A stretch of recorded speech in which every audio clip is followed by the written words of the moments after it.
Bon, ben voilà, on est en 2024. Nouvelle année, nouvelle résolution. Se dire qu'il faut être sérieux, check. Répondre à tous les vœux, check. Promettre de manger plus sainement, check. Trouver un défi à la con, bah ça c'est pas encore trouvé. Bon, du coup, qu'est-ce que je peux faire? Sauter en parachute? Non, j'ai le vertige. Faire un tournévion de chasse? Ah, ça c'est déjà fait. Commencer la poterie? Pas trop mon kiff non plus. Ah, j'ai une idée. Je vais faire le challenge du Tourmagne.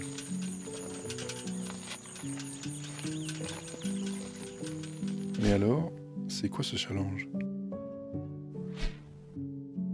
Ben, c'est tout d'abord une belle histoire.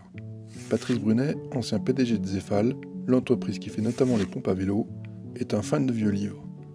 Un libraire, qu'il connaît bien le contact car il a trouvé un vieux manuscrit. Pas un livre donc, mais un original.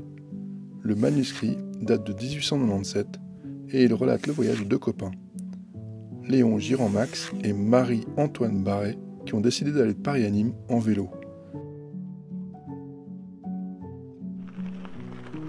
Ces deux cyclistes de la première heure, n'en content de pédaler sur des chemins et des routes défoncées, vont également écrire un journal de bord.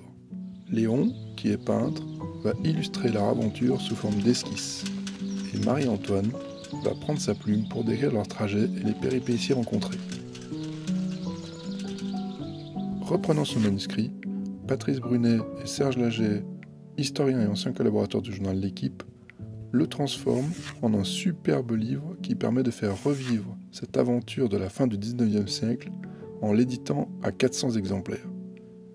250 exemplaires vont être distribués à des clients et partenaires de Zefal, mais pour les exemplaires restants, au lieu de les vendre, ils ont décidé de les mettre comme prix pour un challenge. Le challenge du Tourmagne. Ce challenge a été créé par Mathieu Brunet, PDG actuel de Zefal et fan de gravel. Prenant le livre comme source, il a retracé le parcours effectué par les deux cyclistes de la première heure. Sur un parcours gravel bien sûr. Il faut donc suivre cette trace avec son propre vélo. Léon et Marie-Antoine avaient fait le parcours en 10 jours avec un jour de repos. Ce sont donc 9 étapes qui vont permettre de descendre de Melun, juste au sud de Paris, à Nîmes, à la fameuse Tourmagne. Cela donne un voyage de 950 km avec environ 10 000 mètres de dénivelé et certaines étapes qui vont certainement un peu faire mal, notamment celle dans le Massif central avec une journée à 125 km et 2500 mètres de dénivelé. Le challenge est gratuit et ouvert à tous. C'est donc ce défi que j'ai choisi pour 2024. On va essayer de faire vivre celui-ci par différentes vidéos pour vous montrer des entraînements, le matériel utilisé pour le bikepacking, la manière d'aborder le voyage, la manière de le filmer et potentiellement d'autres aspects autour de ce challenge. Alors, à bientôt pour la prochaine vidéo.